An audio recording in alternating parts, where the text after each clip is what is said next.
Thank you so much, Dr. Ashraf, and thank you so much, everyone, for being here.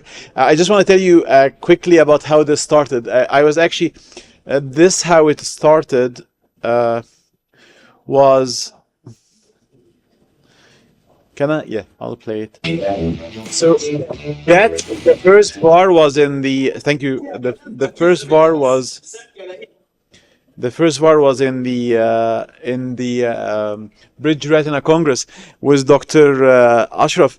And what happened is I was actually watching a game, and was Egypt, I think, playing against one of the African teams. I think it was Congo, if I'm correct.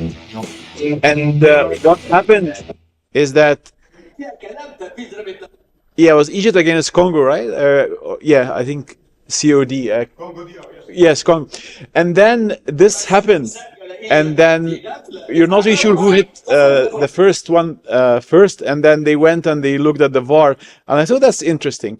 And then we had this case, which I was assisting the fellow, and Dr. Abdurrahman from Yemen was asking me about training the fellows, and actually, again, this case is timely, because I was assisting the fellow. He was like 3 or 4 months after starting, and he was working on an attached retina, and that was the view here. And then suddenly we saw this.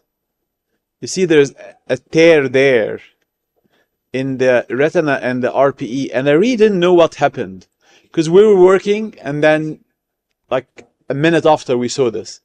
Then I thought, okay, well, actually, after the case, I played the video and I saw what happened. We were here and the view was not good, so I was actually wetting the cornea for him. And you see what happened here?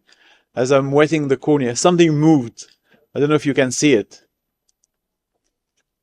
So here, so I was stopped to wet the cornea, and then his instrument moved.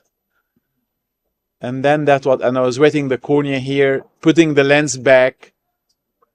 Then we saw this. And as I thought, this is a good use of the VAR technology. We played it, we knew how it happened. And and then I thought of making this video here, which shows it nicely what to do. If you are starting, and especially when you're starting, there's actually a way to wet the cornea. Is you stop, you fix your hands, the assistant take the lens off, then wets the cornea for you, and you're steady there, and then drops the lens back. And as you do this, the best is you put the lights on so the assistant can see what you're doing. And then drop the lens. And I think that's an important step. We take this for granted, but it's important to teach who you're teaching how to when we're wetting the cornea, what's the proper way of doing. You have to stop and like fix your hand, don't move anywhere, put the light on so we can see what's happening, and I can wet the cornea for you.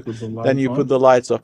And then another thing is, if you're injecting, can I go back just 1 second?